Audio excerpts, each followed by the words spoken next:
El salario. Manuscritos, Economía y Filosofía, Carlos Marx. Primer manuscrito. Salario. El salario es determinado por la lucha abierta entre el obrero y el capitalista. En esta lucha gana el capitalista, porque puede vivir mucho más tiempo sin el obrero. En cambio, el obrero no puede vivir sin el capitalista. Asimismo, entre capitalistas es aceptada la unión, es más, es habitual y genera una eficiencia.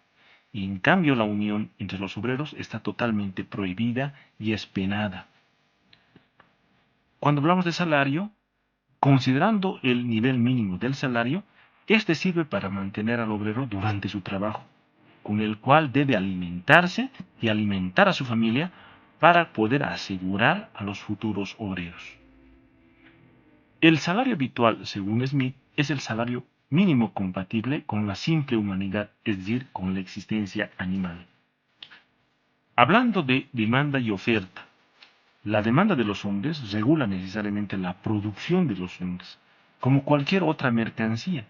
Es decir, el obrero se ha convertido en una mercancía y para él es una suerte poder llegar hasta su comprador.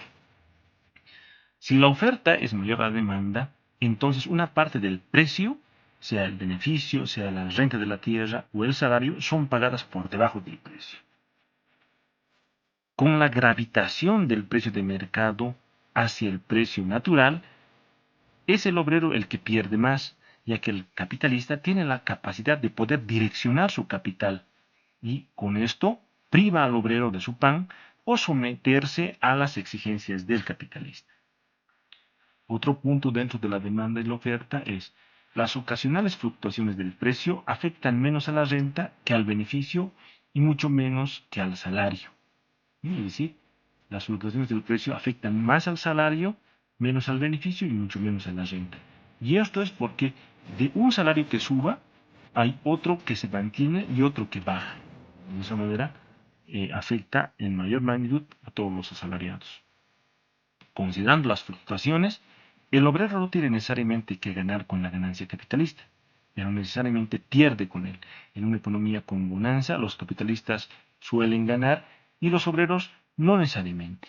Sin embargo, en una economía en crisis, los capitalistas pierden y los obreros sí pierden con ellos. Continuando con las fluctuaciones. Los precios del trabajo son mucho más constantes que los precios de los víveres.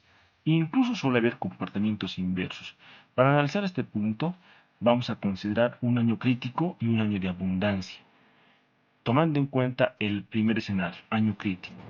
Si disminuye el salario debido a una disminución de la demanda y a la par se incrementa a causa del precio de los víveres, esta situación queda en equilibrio. Sin embargo, producto del descenso de la demanda, muchos obreros van a perder su fuente laboral y van a perder sus alimentos, van a quedar sin pan. En el punto 2, año de abundancia, si existe un incremento en el salario debido a un ascenso de la demanda y a la par una disminución a causa de la disminución de los víveres, del precio de los víveres, entonces la situación va a quedar solamente en equilibrio. Existen tres situaciones que nos pueden mostrar el comportamiento de la sociedad y la situación del obrero. Punto 1. El escenario 1 considera una disminución de la riqueza. Cuando la riqueza disminuye, el obrero es el que sufre más que nadie. El escenario 2. La riqueza se incrementa. Cuando la riqueza se incrementa, aparece una competencia capitalista. La demanda es mayor a la oferta en el mercado del trabajo, es decir, de los obreros. Aquí en este punto podemos hacer una subclasificación. El incremento del salario conduce al exceso del trabajo de los obreros. Y estos obreros, cuando quieren ganar más, tienen que sacrificar más tiempo. Es decir, disminuye el tiempo de su vida. Por tanto, esto hace que se vaya construyendo una nueva oferta. Cuando una sociedad se encuentra en enriquecimiento progresivo, cuando se acumula mucho. Capital no es más que un trabajo acumulado. Punto 2. La acumulación del capital tiene como efecto la división del trabajo, un incremento de la división del trabajo. Y asimismo, esta división del trabajo tiene como incremento el número de obreros. Los obreros se hacen mucho más dependientes de un trabajo maquinal. El incremento de la clase obrera no tiene más que su trabajo agudice la competencia entre ellos y esto hace que el precio o el salario descienda. 1.3. En una sociedad próspera, solo los ricos pueden vivir del interés del dinero. Todos los demás nos vemos obligados a emprender un negocio con nuestro capital o simplemente el capital lanzarlo al comercio. Con esto va a haber una mayor competencia entre los capitalistas. Y cuando existe una mayor competencia entre los capitalistas grandes van a arruinar a los pequeños y estos capitalistas pequeños van a ser reducidos a obreros. Con este repliego de los capitalistas pequeños hacia obreros, muchos de los obreros que trabajaban para ellos van a ser desplazados a la mendicidad. El incremento del salario despierta en los obreros un ansia de enriquecimiento, que solo pueden saciar a través del sacrificio de su cuerpo y de su alma. Con la acumulación del capital, un incremento de la cantidad de la industria, es decir, de los obreros, se convierte en superproducción y con esto termina con dejar una gran parte de los trabajadores sin trabajo o con una disminución del salario a un nivel realmente lamentable. Los salarios y los beneficios del capital serán probablemente muy bajos en un país que haya alcanzado el último grado posible de su riqueza. La competencia entre obreros será tan grande que los salarios se verían disminuidos a lo necesario para un mantenimiento del mismo número de obreros y si el país estuviese ya suficientemente poblado, este número no podría aumentarse. El excedente debería morir.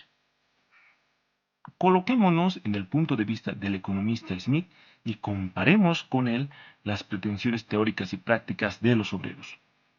Todo producto pertenece al obrero, nos dice, pero al mismo tiempo nos dice que en la realidad revierte al obrero a la parte más pequeña del producto, solo aquella que es necesario para que él exista como obrero, no como hombre. Otro punto que nos dice Smith, todo se compra con trabajo, y el capital no es otra cosa que trabajo acumulado. Pero al mismo tiempo nos dice que el obrero, muy lejos de poderlo comprar todo, tiene que venderse a sí mismo y a su humanidad. Otro punto, el trabajo es el único precio invariable, aunque no hay nada más azaroso que el salario sometido a mayores fluctuaciones. En tanto que la división del trabajo incremente la fuerza productiva del trabajo, la riqueza y el refinamiento de la sociedad empobrece al obrero hasta disminuirlo a una máquina. En tanto que el trabajo suscita la acumulación del capital y con ello el creciente bienestar de la sociedad hace al obrero cada vez más dependiente del capitalista y le lleva a una mayor competencia, lo empuja al ritmo desenfrenado de la superproducción. La renta y el beneficio son deducciones que el salario padece, pero en realidad el salario es una deducción que el beneficio de la renta deja en llegar al obrero. El estado de máxima prosperidad social, un ideal, pero que puede ser alcanzado aproximadamente y que constituye la finalidad de la economía política como la sociedad civil, es para el obrero miseria estacionaria. El trabajo se presenta en la economía política únicamente bajo el aspecto de actividad lucrativa. Puede afirmarse que aquellas ocupaciones que requieren mayor preparación se han hecho más lucrativas, en tanto que el salario medio para las actividades mecánicas uniformes de fácil aprendizaje, a causa de la competencia, han disminuido. La economía política solo reconoce al obrero en cuanto animal de trabajo, reducida a las más estrictas necesidades vitales. El tránsito del trabajo manual al sistema fabril presupone la descomposición del mismo en operaciones simples, pero ahora solo una parte de las operaciones uniformemente repetidas le corresponde a las máquinas, la otra aún queda por parte de los obreros. La economía política considera el trabajo abstracto como una mercancía. Si el precio es alto, la mercancía es altamente demandada. Si el precio es bajo, es muy ofrecida. En la parte de la competencia entre capitalistas y obreros y entre obreros, obligan a ello. Incluso los grandes talleres compran trabajo de mujeres y niños porque cuesta menos. Para ser conducida esta economía con éxito, la guerra industrial exige ejércitos numerosos. Ni por devoción ni por obligación soportan los soldados las fatigas que se les impone, solo por escapar de la dura necesidad del hambre. Los obreros no tienen ni fidelidad ni gratitud para con sus jefes. Los capitalistas no están unidos a los obreros por benevolencia, no los conocen como hombres, sino como instrumentos de la producción que deben aportar lo más posible, costar lo menos posible. Muchas gracias.